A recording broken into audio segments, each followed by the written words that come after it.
Partia Demokratike është alternativa që do jap fund mashtrimeve të rilindjes dhe premtimeve të pambajtura të qeverisë Rama. Kështu është shprehur kryetari i PD-s së Korçës, Andrea Mano, një herë është kandidat për deputet gjatë takimit të kryer me banorët e bllokut të ri të sportit në Korçë. Për të ndryshuar gjendjen, ai ka ftuar të gjithë qytetarët i besojnë Partisë Demokratike në zgjedhjet e 25 qershorit. Vim tu sot para jush për t'ju thënë që kjo kohë e mashtrimeve ka marrë fund.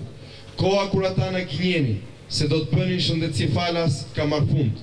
Koha kur na gënjeni se dyqanet që janë përreth do të kishin më shumë xhiro nga çka pasur 5 vjet më parë ka marrë fund.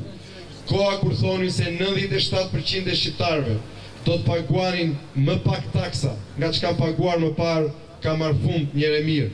Koha kur do të bëshin legalizimet falas sipas tyre. Koha kur do të hapishin vendet e punës.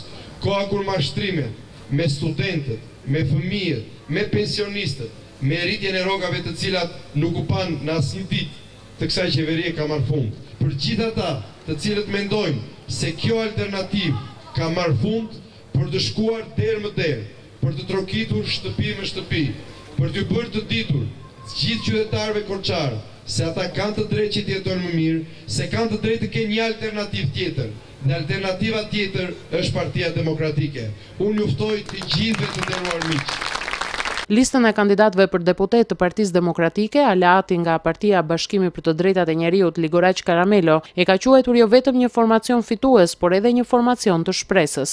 Ne në rast të parë jemi shumë komodë dhe privilegjuar që jemi në këtë listë dhe në këtë formacion, sepse jo vetëm do jemi formacioni fitues, por ky është formacioni i shpresës, formacioni i dëshirave, formacioni i besimit, formacioni që do të sjellë njerëzve të Korçës, sidomos të rinjve, dëshirën për të jetuar në këtë qytet, jo për të larguar nga ky qytet. Mbështetje dinjitoze në parlamentin e ardhshëm ka premtuar kryesuesja e listës së Partisë Demokratike Valentina Duka për qytetarët. E kërkojmë votën me përulje, po duke ju premtuar se do t'ju mbështesim në mënyrë dinjitoze në parlamentin e Shqipërisë. Do t'jemi shërbëtorët tuaj, do t'jemi mbështetësit tuaj kudo, sepse në qershor, në zgjedhjet e qershorit do të fitojmë dhe do t'ju mbështesim për një jetë më të mirë dhe për një Korçë më dinjitoze.